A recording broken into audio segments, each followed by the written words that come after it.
right.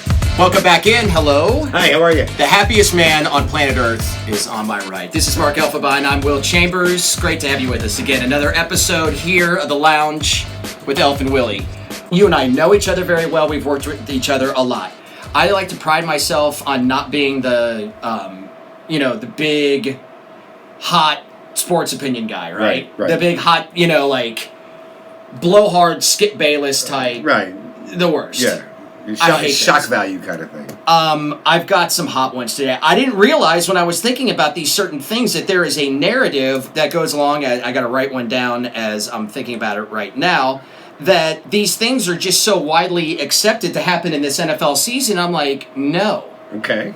So, going to give you some hot sports opinions coming up with the NFL. I've got 5 scorchers that... Sizzlers. Yeah. One of which I kind of maybe stole. There's a soundbite I heard this week that made me think of, something my boy said last week.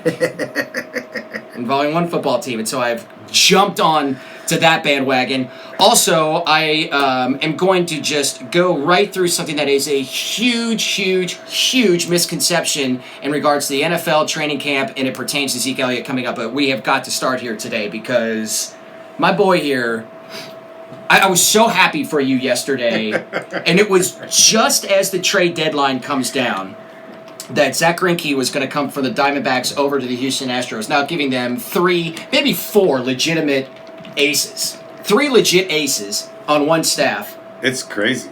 I mean, I saw this. The last time I can remember 4 aces were the Braves, Smoltz, Glavine, Avery, and... Maddox. And Maddox. Baltimore Orioles with Palmer, McNally, Cuellar, and Pat Dobson. And that was 1971. And I mean, there's been other staffs that have a lot of great... It's become more so now because I think... Most teams have a 1 and a 2, and then they have a 4, 5, and a 4. It's like... The Yankees, I feel like, were awfully close... Yeah, no, they were. A few different times. And the Red Sox, I mean, when you put Price and Sale on the same team, it's pretty heavy. I mean, you had, Pettit, Mussina, Cone. I know Cone was more towards the end. No, but that's still pretty good. I mean, they were good. Yeah. And then even up till, it's almost like every 5 or 6 years, I feel like the Yankees have like a staff that's got 3 or 4. That's why I think a lot of people were so shocked that, the Yankees really didn't do much. Well, here's what I wanted to ask you. Okay, fine, right. Because I know that we were talking before we started here today. You were very busy, and you had gotten a text about it, the congratulations. You had no idea what happened. I had no idea. It was broken by Jeff Passan of ESPN, and I heard him talking about it, saying that, it happened right before the deadline, but this has been something that had been going on for the last 24 hours. Yeah.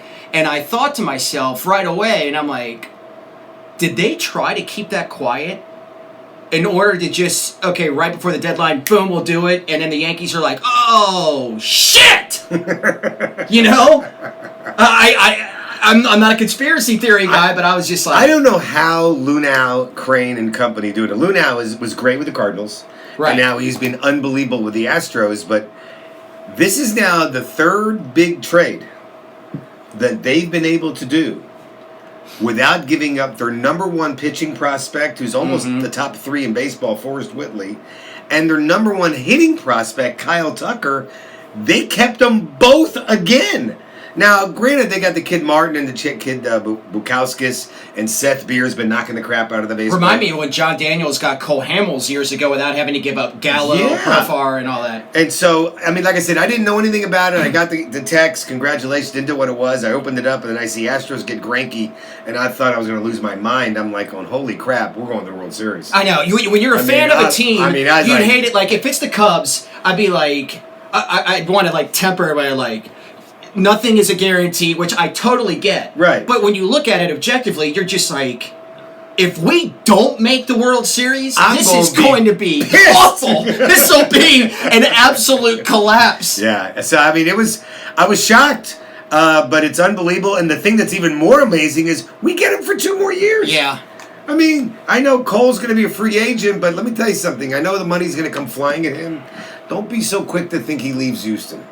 And I'm just telling you. We have moved Major League Baseball into more of this, it used to always be the better your starting pitching was. If you had something like this, you were guaranteed a championship trophy. Right. Like, you were getting it. Right. Now it's become more so that you have to make sure that once you get to the 7th inning, it's more bullpen work, that they only want your starters that need to get you to that 5th, 6th, 7th inning, and then it's curtains, and that's how you win a lot in October.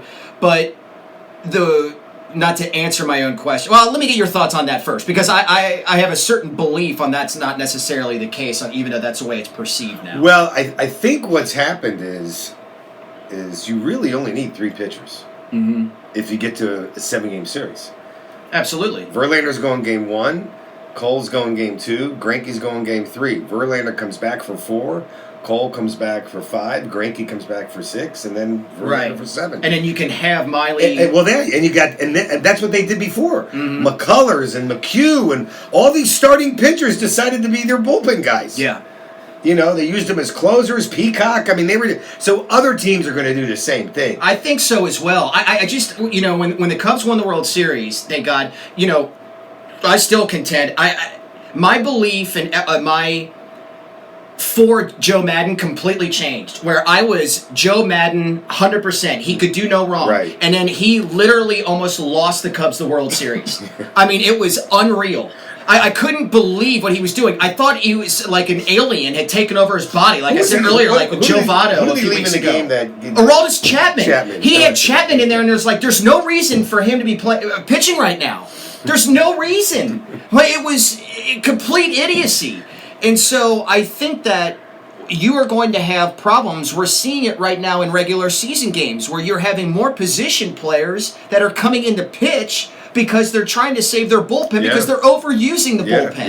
Yeah. So, anyway, that's my little diatribe on how I think that you still really need the starting pitching. Real quick, did you like the fight between the Pirates and the Reds? Who didn't? Who outside of Pittsburgh likes the Pirates nowadays? I've never seen a pitcher. I've never seen a pitcher run to the other team's dugout by himself. Amir Garrett, who I wanted a week ago, goes right at 27 Pittsburgh Pirates and starts throwing haymakers. Because they're the worst. They are the worst. Oh, Sean Rodriguez and the whole... Yeah. I have been on record for a very long time, whereas if I am a hitter in Major League Baseball and one of my teammates does something, whatever, and you're a pitcher on an opposing team and you use the ball as a weapon against me, you bet your ass I'm coming to the mound and I'm bringing a bat. If you're using a weapon, I'm using a weapon, and my weapon is going to be better. That is such bullshit. Sandy that they Ambrose use. had it right. The guy back in the day, he carried the bat to the mound. I would do it every time. If I get hit by a pitch, when it's accidental when they're trying to come hard inside. But when they're coming at your head. You just use the weapon. Yeah. Don't think that, I will bring the gun to the knife fight. I am that dude. And and the Pirates are the worst because they're almost proud and flamboyant of the fact that they will come at your head with a ball. That we know we suck, but we're going to fight. Yeah. That's what they do. Good stuff. I'm really in a great mood, too. No, but listen. I was. Baseball had a little juice this week. But seriously, F the Pirates. They're a hated team, and like that picture of him just, take it on. I go, that personifies basically the feelings of everybody in Major League Baseball wanting to take a piece of the Pirates. That was delicious.